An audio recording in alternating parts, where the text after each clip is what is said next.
Erev Tov, que ces paroles de Torah seront pour la guérison rapide de maman, Ruth Mesod Bat Rivka, et les Louinat, Chana Bat Miriam et Yosef Ben Bert, et les Nishmat Sarit, Bat Chaya, Eli Eliyahu Chaim, Ben Yitzchak et Esther. Les Nishmat Reuven, Mordechai, Ben Rivka, Ben Vora.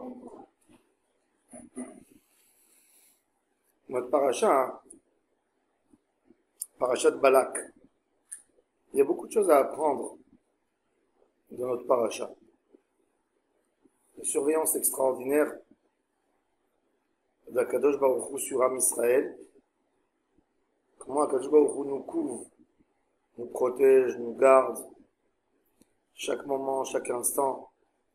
On est toujours surveillé par Hachem. Balak essaye d'appeler Bilam pour trouver des points de faiblesse chez Am Israël. Vous savez, comme les animaux dans la jungle, quand ils cherchent une proie, ils courent derrière un animal qui est fort et quand ils voient qu'il marche lentement, qu'il est fatigué, ils essayent de trouver chez lui un point faible par lequel ils peuvent l'attaquer. Bilam, qui connaissait bien Israël, a construit 7 hôtels pour Akadosh Baruch Hu, pour essayer de voir comment il peut réveiller la colère d'Akadosh Baruch Hu sur Am Israël. Et dans les 7 occasions, Akadosh Baruch Hu ne l'a pas laissé faire sortir de sa bouche un mot de malédiction.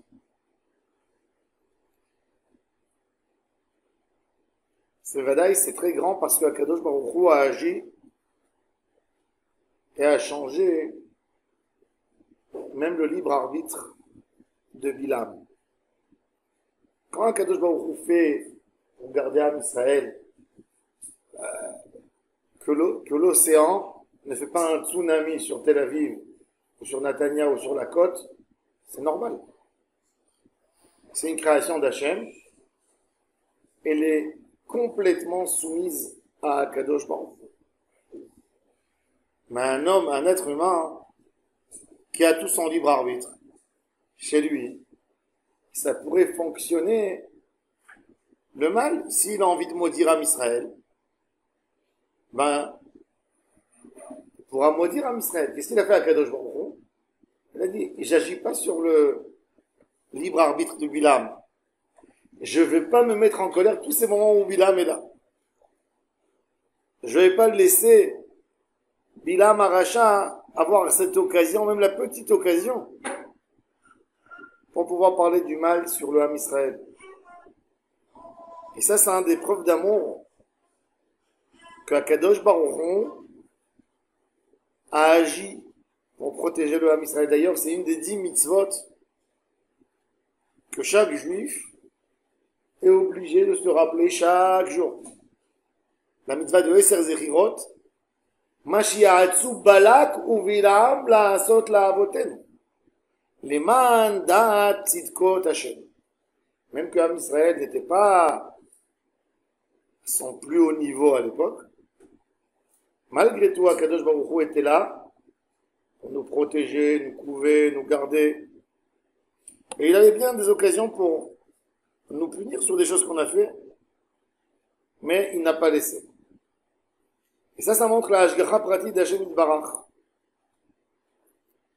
C'est-à-dire celui qui veut comprendre c'est quoi Hachem, même si Hachem a des choses à nous dire, c'est pas pour ça qu'il nous abandonne.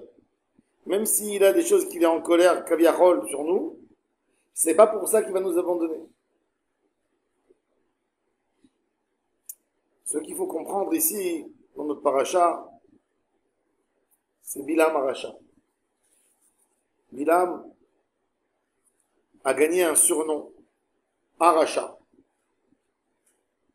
Quand tu dis Yosef, tu lui donnes toujours un surnom de Hatzadik. Tu dis pas Yosef comme ça, tu dis Yosef et Tzadik. Quand tu dis Bilam, tu dis pas comme ça Bilam, tu dis Bilam Aracha. Et pourtant c'est un prophète. La Gemara nous dit, en prophétie, il est plus grand que Moshe Rabbeinu. Plus grand. Il est écrit dans la Torah à propos de Moshe, Velokam Israël, Rod Navi ke Moshe. Israël, dans les Umot, dans les nations, Kam, il y a eu plus grand que Moshe. Qui c'est? Bilam. Bilam maîtrise le plan divin à 100%. Il peut prévoir c'est quand le moment de colère de Kadosh Baruch Hu. Ce que tout homme ne peut pas prévoir. Et en même temps, on voit un homme qui fait des abominations. Je ne parle même pas de sa vie, une vie d'animal.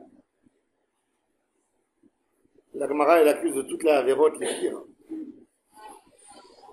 Mais je parle du point de vue midot. Le Rambam nous dit qu'un navi, un prophète, il n'a aucune tentation dans son cœur. Aucune. Il a cassé toute tentation. Vous savez, par exemple, je donne un exemple pour essayer de comprendre. Un être humain, il n'a pas mangé le matin avant de sortir de la maison, il marche dehors dans la rue, il sent une odeur, une bonne odeur de nourriture. Eh ben, ça lui donne envie de rentrer de manger. Il rentre, il mange.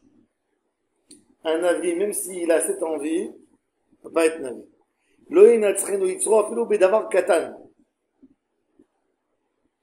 Alors comment Bilam, qui était navi plus grand que Moshe, navi c'est l'homme que Hachem a choisi entre les humains et lui. Il est censé apporter le message d'Hachem à l'humanité, prier pour l'humanité, guider l'humanité. C'est quoi un prophète? Un prophète, c'est un guide, c'est un phare. Moshe Rabbeinu, c'est le prophète du Ham Israël, c'est le guide du Ham Israël, c'est le phare du Ham Israël. Et Bilam, c'était le phare de toutes les nations. Alors comment cet homme il peut fauter? Il est mort dans une mort atroce, il a été tué à l'épée par Pinchas.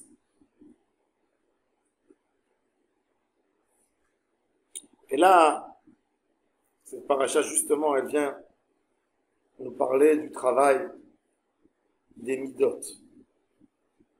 Malheureusement, il y a une fausse image de la Torah chez 90% des gens. Ils séparent complètement entre le service divin et le comportement au quotidien de l'homme avec ses proches. Pour eux, pour les gens, c'est quoi un tzaddik? C'est quelqu'un qui est toujours là à la synagogue, et il fait des dons, il est là, il est tzitzit, tfilin, études de Torah. Et si je veux leur raconter un jour, je vais leur dire, tu sais, ce monsieur que tu connais de la synagogue, il s'avère que c'est une crapule. Il s'avère qu'il a fait ça et ça et ça. Tu es étonné, tu dis, oh, c'est pas normal, j'arrive pas à croire. Ce monsieur, mais il sort des piliers de la synagogue. Celui-là, comment il a pu faire une chose pareille? J'arrive pas à croire. Non, non, non, c'est faux. Il faut savoir que les mitzvot sont belles que quand il y a du derech eretz avant. Quand il n'y a pas de derech eretz, ça vaut rien. C'est exactement si vous me dites, il y a quelqu'un qui travaille dans une usine. Demandez au directeur de l'usine qui est le meilleur ouvrier, qui est le meilleur. Il dit celui-là, ce monsieur, on commence à 7h, il est là tous les jours, il est pointé là à 6h30. et il sort le dernier. Quand on a fermé, c'est lui qui sort. Il est studieux, il parle pas, il n'arrête pas, il prend pas son téléphone. Toute la journée, il travaille. Il ne demande pas un salaire en plus, hein, du tout. Le plus studieux, le plus droit. Quand tu entends ça, est-ce que tu peux signer et certifier que ce monsieur à la maison, c'est le meilleur des maris? C'est le meilleur papa? Tu peux ou tu peux pas? Vous voyez? On peut? Non. Pourquoi? Et pourquoi? Ben, il est bien, il reçoit du kavod, il est honoré, il est admiré, il comprend que pour lui, son travail, c'est le tout. Même dans les mitzvot. Le fait qu'il y a quelqu'un qui est là tous les matins, le premier à la synagogue, et ça veut dire que qu'il a des midotovot, ça veut dire que c'est un bon mari? Non. Ça veut dire que c'est un gentil monsieur, ça veut dire que c'est quelqu'un qui éduque bien ses enfants? Non. Et c'est là où on tombe. C'est là, malheureusement, où on a un faux jugement. Dans les 10 commandements qui ont été donnés, il y a 5 qui ont été donnés entre l'homme et son créateur. Shabbat, l'idolâtrie, et d'autres. Et il y a 5 commandements entre l'homme et son proche. Lo tirtzach, lo tin'af, lo tignov, lo tarmol, lo tarnil. Pour nous dire que dans la Torah, il y a un équilibre exact. Et les deux idées sont censées faire de l'homme un homme. Un homme ne peut pas devenir qu'un homme que parce qu'il a étudié la Torah ou que parce qu'il connaît, il maîtrise tout à fait les secrets de la Kabbale.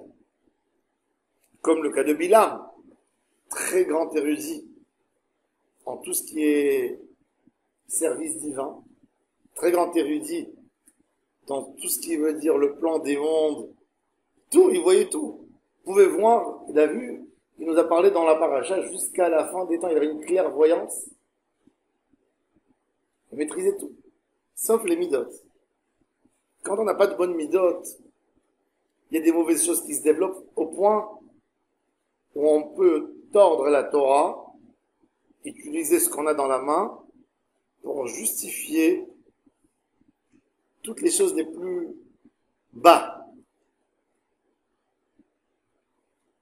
Bilam, il montre comme s'il avait un dévouement à Hachem. Il n'arrête pas de dire au ministre que Balak lui a envoyé, il dit, moi, ce que Hachem me met dans la bouche, moi, je vais poser la question à Hachem, dormez ici la nuit, et je vais poser la question à Hachem, est-ce qu'il est d'accord que je vais avec vous? Et la manière dont il insiste, et il demande à Hachem, Hachem ne m'embête pas, dis oui, je t'en supplie, dis oui, dis-moi oui. Vous savez, un enfant, quand il a été petit, un enfant, c'est très, très intéressant comment il fait les choses. Un enfant, quand il a 2 ans, 3 ans, vous pouvez le voir avec les petits. Vous l'éduquez toujours, depuis qu'il commence à comprendre et à parler, on lui dit on écoute papa et maman. C'est pas comme ça, on lui dit tout le temps, on écoute papa et maman. Alors l'enfant, il vous dit, il vient avec vous, il sort, vous le prenez au magasin, il est au super, il va, il prend quelque chose. Vous lui dites non, pose-le en place. Qu'est-ce qu'il fait? Il pleure, il rend, mais il pleure parce que il faut que vous dites de votre bouche qu'il a le droit de prendre. Il ne va pas le prendre. Il va dire, eh ben, tu peux dire jusqu'à demain que je prends pas, je prends, je fais pas cas. Un enfant qui a été bien éduqué, il veut que tu reviennes sur ta parole, tu dis, ok, tu peux prendre. Pourquoi? Parce que dans sa tête, il a été formaté d'une certaine manière, on ne fait pas ce que papa et maman ne sont pas d'accord. Donc, son travail, c'est de te dire, sois d'accord. Si l'enfant il n'a pas été éduqué, alors là, il fait ce qu'il veut. à sa tête. Mais s'il a été éduqué, il pleure et dit non, je veux que tu me dises oui. Je veux que tu me... Il peut faire un drame, il peut crier, mais il ne prendra pas. Parce que il faut que tu lui dises oui. Bilam Aracha, c'est exactement le même comportement qu'il a avec Akadosh Baruch Hu. Il dit à Akadosh Baruch Hu, tu dois me dire oui. Alors Akadosh Baruch Hu dit, si tu veux que je te dise oui, ok, je te dis oui, si ça te plaît d'entendre oui. Mais je veux pas. Et là, on a tout le comportement humain de l'homme, comment il va essayer justement de convertir tout à sa manière. Il va aller et il va dire à Akadosh Baruch Hu que du bien de ses enfants. Et il attend pour dire, ils sont très bien, mais il y a ça, ça, ça.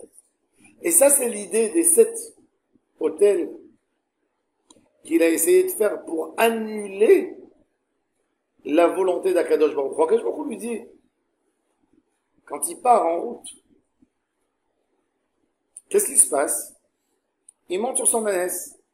D'ailleurs, un des miracles les plus grands depuis la création du monde était ce miracle. Que l'ânesse de Bilam, elle lui a parlé. Qu'est-ce qu'il y a ici? Quelqu'un qui a un chien. Imaginez-vous, vous avez un chien.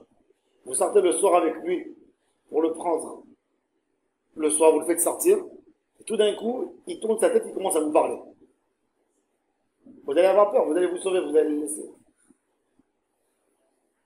Bilam, une ânesse, elle parle. Comment elle parle?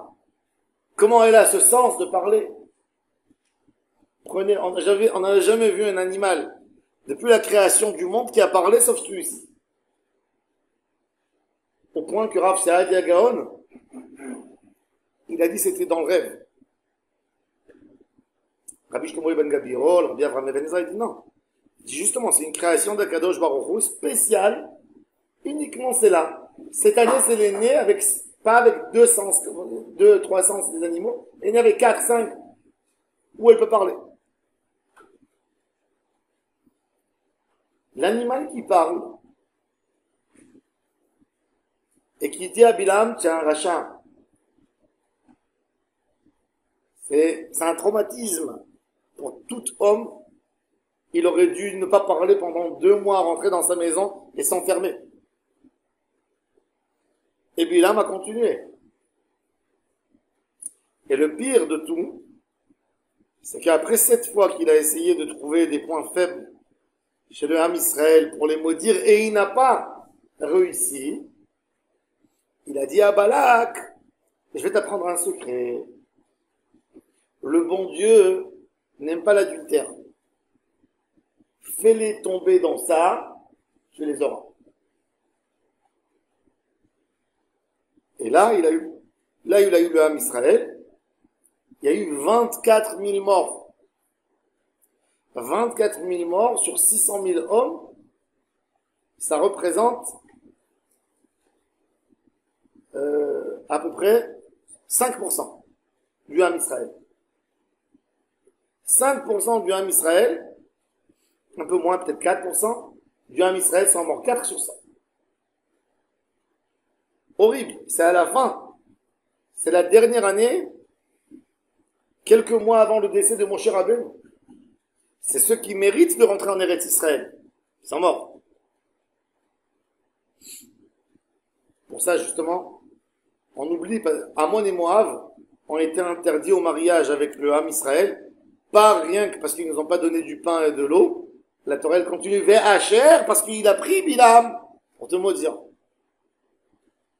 La Gemara, elle dit que des brachot que Bilam Aracha a voulu faire au Ham Israël, tu comprends qu'est-ce qu'il voulait les maudire. Parce qu'Akadosh Baruch Hu lui a fait sortir tout à l'envers. Donc quand il dit vous êtes merveilleux, essayez de comprendre qu'est-ce qu'il voulait dire. Quand il a dit je vous souhaite de grandir, essayez de penser ce qu'il voulait dire. Tout le contraire.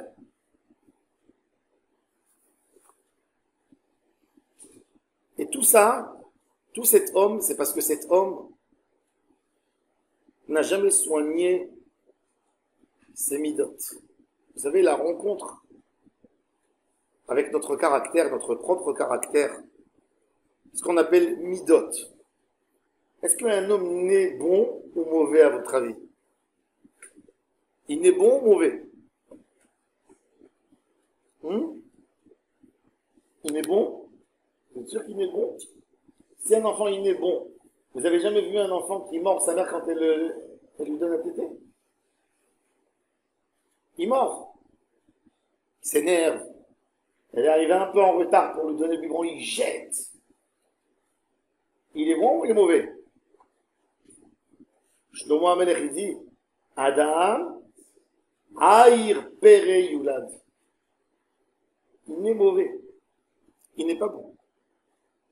Il naît avec un instinct animal. Il n'a pas le Yetzeratov qui rentre jusqu'à la bar mitzvah.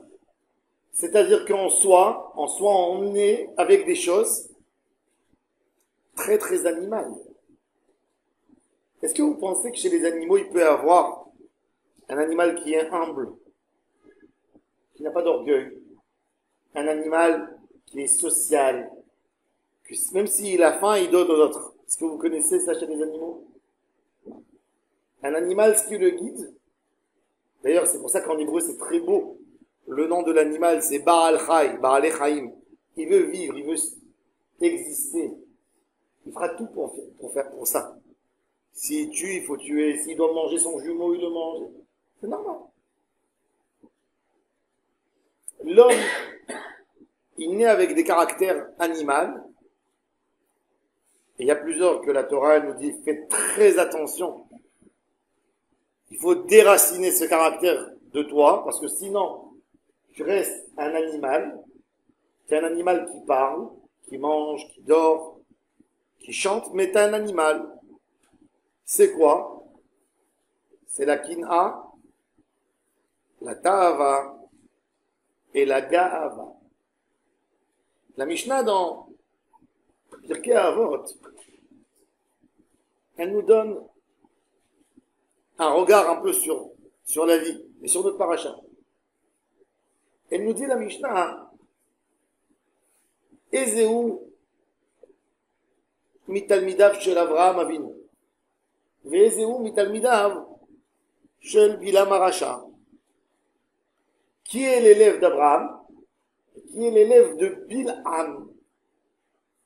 Ce qui est très intéressant, c'est que Bilham n'est pas en parallèle, par exemple, avec Moshe.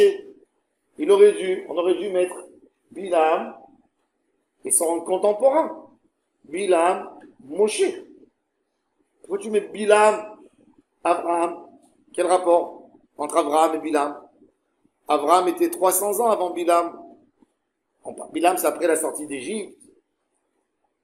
Tu aurais dû le mettre, tu aurais dû dire qui est l'élève de Moshe Rabbeinu.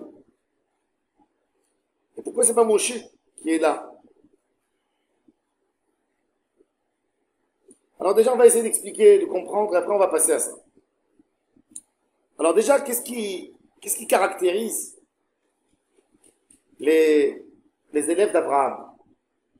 Après on passera à Bilham. Les élèves d'Abraham, première chose, Aïn Tova. D'avoir un bon œil, de ne pas être jaloux, d'être joyeux avec la réussite de l'autre, avec le succès de l'autre. Donner toujours Bessimcha, rendre service et penser que c'est un mérite qu'on a eu. Aïn Tova. Avraham Avinu s'est pas arrangé à la fin avec son neveu, avec Lot. Lot faisait des avérotes. Lot salissait la réputation d'Abraham. Et à un moment, Abraham, il dit à Lot, tu sais, on peut plus être ensemble. Mais ça vient pas d'un mauvais œil, puisque, qu'est-ce qu'Abraham Avinu, il dit à Lot? Il dit, puisque moi je te le dis, alors je te dis comme ça. Comme c'est moi qui n'ai pas à l'aise d'être ici avec toi, choisis l'endroit que toi tu veux et moi je pars. À l'opposé. Si tu veux rester ici, c'est moi qui partira. Si tu veux aller à droite, moi j'irai à gauche. Si tu veux aller à gauche, moi j'irai à droite. Mais c'est à toi de décider où tu veux aller. Aïn Tova, il veut rien prendre de l'autre. Deuxième caractère qu'il faut avoir, Nefesh Shefala. Ne pas croire qu'on est les plus grands, les meilleurs, les plus forts, les plus tzaddik. Abraham Avinu, comment il parle devant Hachem? Abraham, premier monothéiste, Hachem lui parle, essaye de l'associer avec lui, et Abraham qui dit à Hachem, je suis de la cendre, je ne suis rien du tout. Et qui prie, pour qui? Pour ses pires ennemis, les hommes de Sodome. Ruach Nemucha, c'est le troisième caractère. Ne jamais, jamais, jamais regarder quelqu'un de haut. Même vos enfants, vos conjoints, vos voisins, vos collègues qui vous énervent, jamais regarder quelqu'un de haut. Toujours à son niveau et même plus bas. C'est-à-dire, toi, tu es en bas et tu le regardes vers le haut. Ça s'appelle Ruach Nemucha.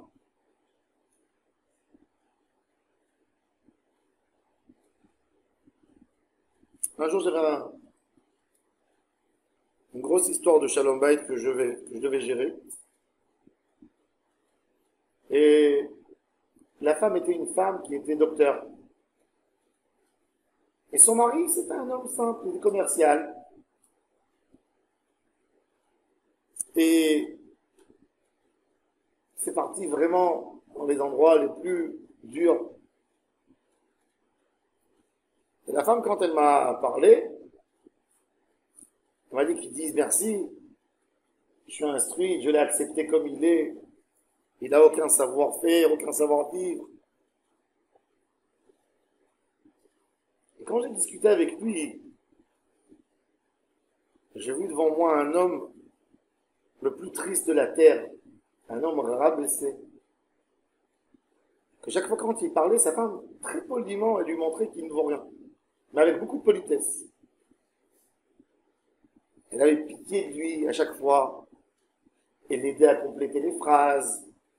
Elle l'aidait à mieux formuler. Elle lui expliquait les bonnes manières.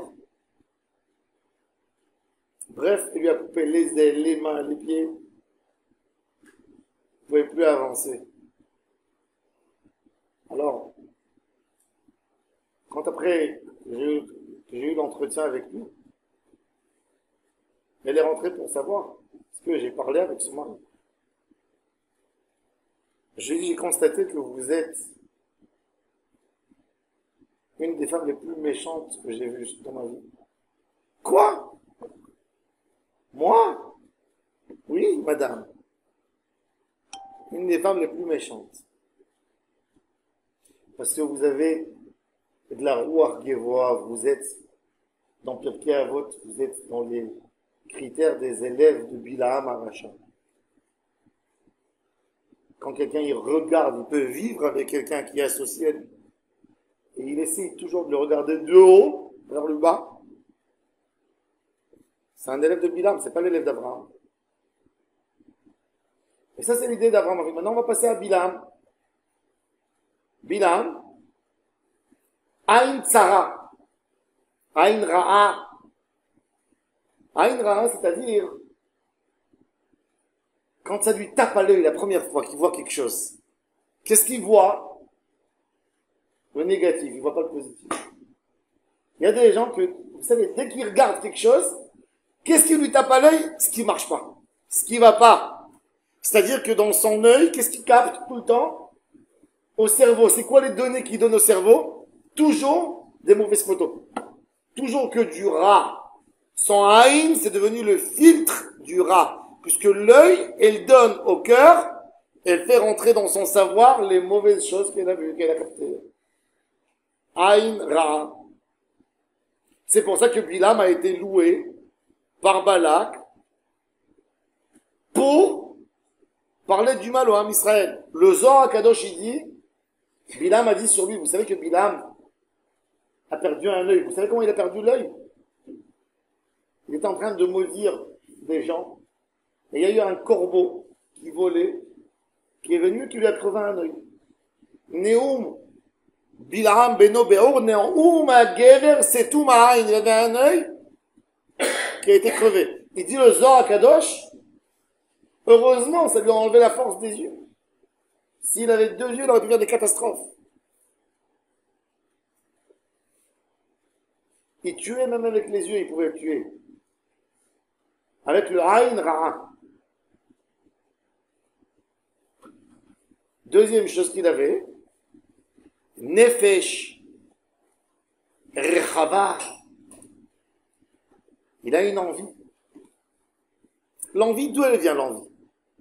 D'où elle vient l'envie? D'où elle vient l'envie? Est-ce que parmi vous, il y a quelqu'un qui a eu une grosse envie de monter dans la lune? Hein? Est-ce que vous avez eu une envie? Est-ce que, du fait que vous voyez un film où l'homme est monté dans la lune, est-ce que ça vous a réveillé une envie folle de monter dans la lune, ou le lendemain vous êtes parti vous inscrire dans quelque chose, apprendre c'est quoi la lune? Peut-être que vous avez eu, au moment même, vous savez, on est tous dans le, ah waouh, c'est magnifique, ce que j'aurais aimé voir ça. Ouais, c'est pas une envie. Quand un homme il a une envie très forte, quand il pense, c'est à lui. C'est à lui. Quand tu penses pas que c'est à toi, t'as pas d'envie. Personne qui a envie d'être le roi d'Angleterre. Non. C'est pas lui. Il va prince héritier, il est pas, il voit, il regarde, c'est impressionnant, oui. Il peut admirer, oui, mais c'est loin. De quoi t'as envie? Qu'est-ce qui te fait mal? Quand tu essayes d'imaginer que ça aurait pu être chez toi aussi. Quand tu penses que ça peut être accessible. Donc, Nefesh Rechava, c'est ce qui a envie de tout. Bilam imagine que tout lui revient. Tout. Le Rav Dessler explique que de là aussi vient l'ingratitude. L'ingratitude, elle vient du point de vue que l'homme se dit dans sa tête, je mérite tout. Donc de toute façon, la personne avec laquelle je vis ne m'a pas rendu, ne m'a pas donné ce qu'il devait me donner. De là, ça c'est un dérivé du Nefesh Rechava. Ruach, la Gahava, Ruach Gevoha. Il regarde tout le monde du haut vers le bas. Ki adati et asher tevarech yevorach. C'est moi le tout-puissant, c'est moi qui a toute la force dans mes mains. Quand Bilam voyait les gens en face de lui, il savait que leur sort, que leur vie dépendait de lui. Que s'il allait dire sur eux un méchant mot, ben, ils mourraient. S'il allait dire sur eux quelque chose de mauvais, ça allait se réaliser. Et il avait cette force dans ses mains.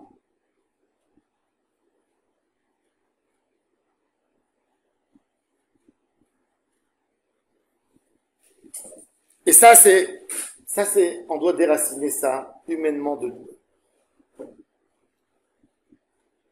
Maintenant, Bilam, l'égoïme, la Gemara elle dit que pourquoi Bilam était plus grand que Moshe Rabbeinu en prophétie?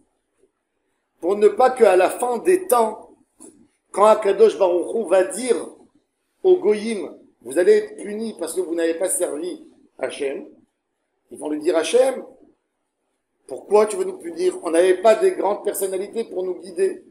Alors Hachem va leur dire, je vous ai donné un prophète plus grand que Moshe, et regardez où il vous a amené. Qu'est-ce qu'il a fait à Kadosh Baruch Hu? Il leur a donné un prophète. Si on mettait Bilam et Moshe un devant l'autre, en parallèle, des contemporains,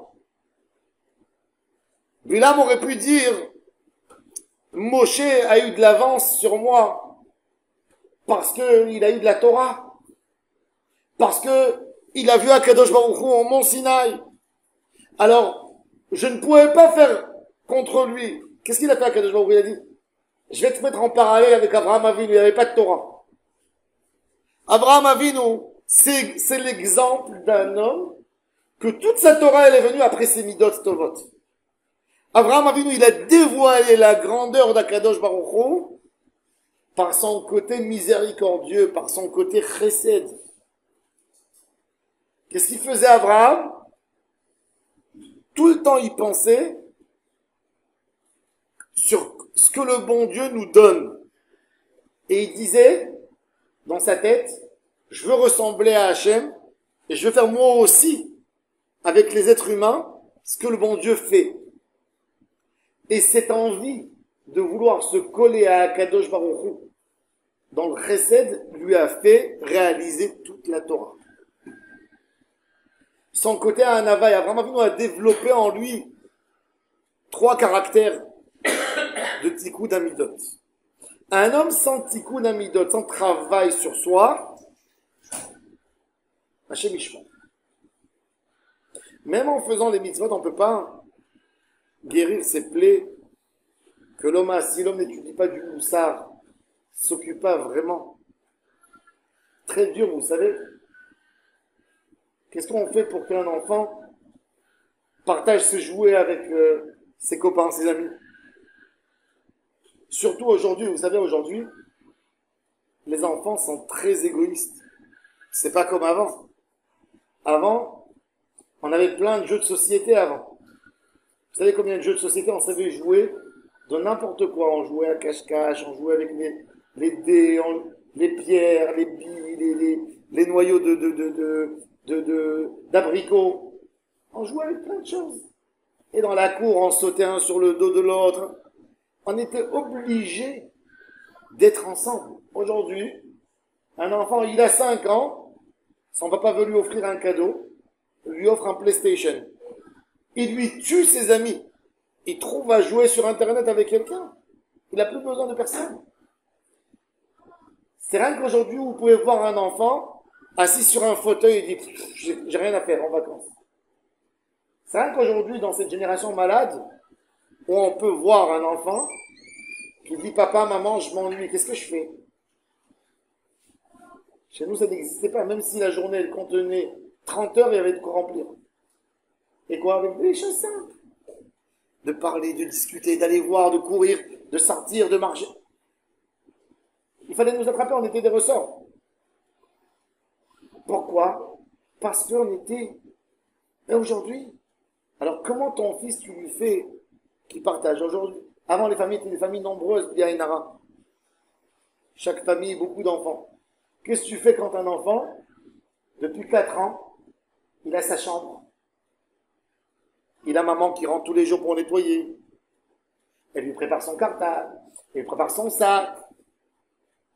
Il a son armoire de jouets, soigné. Tout est propre, tout est en place. Comment cet enfant, un jour tu penses qu'il va partager avec quelqu'un? Tout le temps il a vécu que lui-même, lui. Comment on fait pour qu'il partage? C'est un travail. C'est un travail. De tous les jours, il y avait un rave. Il avait sa nièce. Lui, il n'avait pas d'enfant, ce rave. Et sa nièce, elle venait chez lui. Et la nièce, elle était de caractère très... Elle avait un caractère très fort, où elle prenait tout, elle voulait rien partager avec personne. Qu'est-ce qu'il faisait le rave? Il la prenait avec lui au parc. Et en allant au parc, il lui donnait un grand sachet de bonbons. Et quand les filles, elles la voyaient, elles lui disaient, donne-moi un bonbon. Elle disait, non, tout est à moi. On me l'a donné, c'est à moi. Qu'est-ce qu'il faisait? Il lui donnait encore un sac. Donc elle avait un sac dans une main, un sac dans l'autre main. Elle n'avait plus une main libre pour jouer. Elle était obligée, à un moment, il lui redonnait un 3e sac. Elle était obligée de commencer à partager. À partager. Et doucement, quand un homme, il ouvre son cœur, pour la première fois, il commence à donner, eh ben, il s'habitue à donner. À donner, il faut savoir, les midot tovot, c'est pas inné, c'est pas... On doit travailler là-dessus. Peut-être des fois, on peut avoir des petites choses, l'ADN. On a des parents qui sont bien, mais pour éduquer, tu as besoin de faire un travail. Pour qu'un enfant, il a de la haïn tova, qui ne voit pas le mal des autres, il faut travailler avec. Comment on travaille? Un jour, j'étais dans une famille, tous les Shabbats, Le père à table, il dit que chacun des enfants, il doit se lever, dire un gentil mot à chacun de ses frères, mais un mot pensé. Ah, je t'aime. J'aime beaucoup mon frère parce que pour moi, il est comme ça et comme ça. Cette semaine, il était magnifique avec moi. Aïn Tova, d'habituer les enfants à bien parler. Avoir les choses positives et pas les choses négatives de la vie. Le comportement de Hanava, il dit le Ramban, c'est quoi la Hanava? Ne jamais parler, il dit que tu commences. Il dit c'est vrai que la Hanava et la Gahava, c'est le plus dur. La Gahava, même un clochard, il peut avoir de la Gahava. Le Ramchal dit que la Gahava, elle peut se trouver chez n'importe quel être humain. Un jour, j'ai compris ça. J'étais assis au métro. Et j'ai vu un clochard, comme ça, il était assis à côté. Et je lui dis bonjour, monsieur, bonjour. Alors on commence à discuter. Et je lui dis, dis-moi, en hiver, quand il fait -2, -3, 5 degrés, la nuit, qu'est-ce que tu fais? C'est dangereux. Tu dors dehors, SDF, comme ça. Je veux pas. Et il me regarde et me dit, où tu habites? J'habite à rue Château d'Eau, j'habite place de la République. Il me dit, moi, je peux dormir un soir aux Champs-Élysées. Je dors sous la Tour Eiffel si je veux. Je tombe dans tout Paris. Toi, t'es un homme prisonnier. Moi, je suis un homme libre. Toi, c'est toi le problématique, c'est pas moi, il me dit. Ne me cherche pas des solutions. J'étais frappé de cette discussion. C'est parce que là, j'ai compris que quand quelqu'un il est dans une position, il est tellement fort dans sa position, il peut voir. L'autre, il peut avoir de la gava même dans cette situation. Il a un carton qui cherche pour se couvrir le soir et il a cette idée dans sa tête. Moi, je suis le meilleur, moi. Moi, je dors aux Champs-Élysées, moi. La gava, alors comment on fait? Le Ramban dit c'est un travail très fin. Alors il dit commence déjà à t'habituer à ne jamais lever ta voix quand tu parles.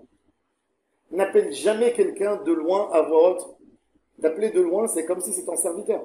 Viens ici, va chez lui, fais ce que tu as à dire, dis ce que tu as à dire doucement. Chez nous, à la Yeshiva, notre Rav, il ne nous permettait pas, à l'époque, il y avait les téléphones publics. Il n'y avait pas de... Alors il y avait un téléphone dans l'internat, il était en bas, à côté de la... On n'avait pas le droit d'appeler au deuxième étage, de crier « Ah oui, tu as un téléphone !» Il fallait monter. Si tu as pris le téléphone, ben, il fallait monter chercher la personne. Il ne permettait pas de crier, parce qu'il disait que ça entraîne la colère. Quand quelqu'un il a une facilité de lever la voix, ben, il a une facilité de crier. Mais quand quelqu'un s'est jamais habitué à lever la voix, il ne peut pas crier, monsieur. Pas hurler. Même ce qu'il dit, il le dit doucement. Le Ramban il dit, Tragel ledaber kol dvarecha benachat lechol adam ou bechol et ou bazeh tinatzel min hakaas shehi mida ra'a leachti ben adam. Lechol adam ou bechol et. Toujours. Tragel tamid ledaber kol dvarecha benachat. C'est un travail. Mais ça, c'est le plus important de la vie de l'homme. Plus important. Quand tu as ça, et tu as les mitzvot, toutes les mitzvot, elles brillent comme des pierres précieuses dans une belle bague, elles sont bien mises. Mais quand quelqu'un il a de la Torah, mais il n'a pas de midot, ça écœure. Ça écœure de voir quelqu'un chargé de mitzvot et de Torah, mais sans savoir vivre. Sans derrière. Et c'est ce que la Mishnah nous dit. Il peut y avoir mitamidav chez Bilam, Aracha, des gens introduits dans la Torah, mais ils sont des élèves de Bilam. Et il y a les élèves d'Avraham Avinu, des gens simples, mais des Baalei Midot. La paracha, plus que toutes les parachutes de la Torah, elle nous montre quand quelqu'un n'a pas soigné sa jalousie, qu'est-ce qu'il est capable de faire. Essayez de comprendre un peu cette idée tordue de Bilham d'amener l'adultère dans le Ham Israël. S'il sait qu'il est tellement proche d'Hachem, il sait à quel point ça tient cœur à Hachem qu'on fasse attention à nous. Qu'est-ce qu'il fait? Il veut que Hachem se mette en colère sur ses enfants, donc il va essayer de piéger les enfants d'Hachem dans les pires des avérotes. C'est-à-dire que c'est comme un monsieur qui veut que son fils déteste son fils, son propre fils. Si tu aimes l'homme, tu dois aimer son fils. Mais ça, c'est la jalousie. Quand on a de la jalousie, il n'y a plus de logique. Il n'y a pas une logique qui fonctionne. Vous savez, quand un homme, il tombe ras veshalom dans les mauvaises midotes, il n'y a plus rien. On termine par un petit midrash. Le midrash raconte que mon cher Rabbeinu a fait 613 prières pour rentrer en Israël, vous savez. 515 filotes, pardon. 515 filotes pour rentrer en Israël. À un moment, il a dit à Hachem, je veux rentrer. Hachem lui a dit, mon fils, ça y est, j'ai déjà dit que c'est Yoshua Binoun qui allait faire rentrer les enfants d'Israël. Je peux pas lui enlever.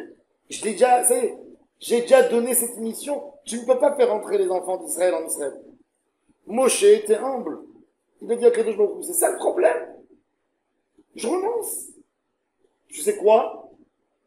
Yoshua Binoun, il nous fait rentrer, moi je deviens l'élève de mon élève. Akadosh Baruch Hu lui a dit, tu sais quoi? Ok. Et la Torah a dit, Vaïkra Hachem et Yoshua. Hachem a parlé avec Yoshua. Tout d'un coup, Moshe Rabbeinu, pour une fois, il est dans le camp d'Israël, et il y a l'appel d'Hachem à Yoshua et pas à Moshe. Yoshua rentre, tremblant, son rab est vivant. Moshe Rabbeinu qui voit ça, il dit à Hachem, je préfère mourir 100 fois et ne pas être jaloux une fois. Mea mitot velo kin'a achat. Vous voyez que Moshe Rabbeinu était avec des midotes extraordinaires, il n'aurait rien dit, bien sûr qu'il n'aurait rien dit. Mais Moshe Rabbeinu, il voulait que son cœur reste net, pur, qu'il l'aime, qu'il ne se sent pas une angoisse, qu'il ne se sent pas froissé. Même des grandes personnalités. Et ça, c'est le travail de tous les jours du quotidien. C'est que Hachem qui sait quand une femme, elle a envie de crier, de dire, et elle ne dit pas. Parce qu'elle se retient. Quand un homme, il veut dire, il ne dit pas. Et quand un père, il a envie de dire, il ne dit pas parce qu'il pense que ça ne fera pas, ça ne donnera pas ses fruits. Et quand tu te tais, c'est que Hachem qui est associé à ton cœur. Mais c'est là où tu deviens un grand homme. C'est là où tu commences à travailler. C'est là où ça te fait mal, où tout est en train de bouillir en toi. Et tu dis, je sais me retenir. Je sais. C'est ça mon travail. C'est ma avoda. Je dois dire des mots joyeux. Je dois être content de faire un travail sur nous. D'être content du succès de l'autre. D'être bessimrat de là. Très difficile. Très très difficile. Un garçon, avec ses copains, il n'est pas compétent. Il est parti, il s'est fiancé avec la meilleure fille du quartier. Et ses copains sont invités aux fiançailles. Ils disent, quoi? Oui. Oui, danse Bessimra pour lui. Et la plus grande des joies qu'il a eu mérite, qu'il a trouvé la meilleure, et qu'Akadosh Baruch Hu lui a donné, pourquoi pas? Il faut être Bessimra. Sois content que ton jeune frère, qui est moins dévoué que toi, qui est moins fort que toi, il a réussi, il a une belle réussite commerciale. Oui, pas évident. Pas évident. Mais il faut avoir cette midatova. Quelqu'un, quand il a ça, il devient l'élève de Abraham Avinu. L'élève. Parce qu'il a soigné. C'est un travail. Ça vient pas comme ça. C'est des fois des difficultés.